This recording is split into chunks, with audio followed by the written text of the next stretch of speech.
I promised my brother on his deathbed I would take care of his son, but my wife wants to put him up for adoption because she's sick of him.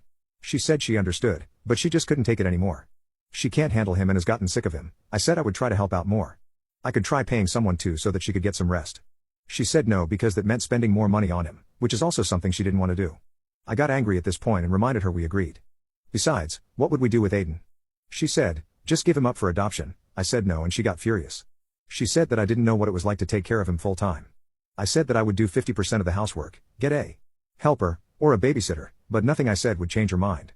She said she's had this idea for a while and the more she thought about it, the more she wanted to do it. I told her I needed to think, and she said okay.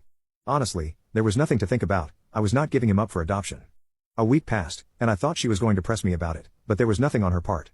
That made me really suspicious, so I asked her about it. She didn't give me a clear answer and just said she was giving me time to talk about it. I didn't believe that, so I talked to Aiden. He was very quiet and hesitant to talk to me, which never happened before. After some time, he admitted that my wife has been very neglectful towards him. She barely feeds him, and when he begs for food, she gets annoyed and tells him to leave her alone. She sometimes refuses to take him to school because she doesn't want to wake up early, other times she's late to pick him up because she forgets. I couldn't believe this was happening right under my nose. I asked my boss for some time off, and luckily I had enough in my savings to do that so that I could take care of him instead. I got to see what my wife does all day to claim she's tired all the time, but she just sits around and watches TV.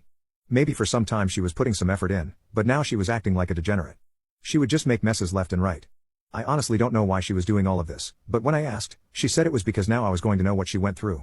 Which is also why she wasn't helping me, because I never helped her, which isn't true. I always did my part whenever I was around. I slept on the couch for a week because I just couldn't be near her.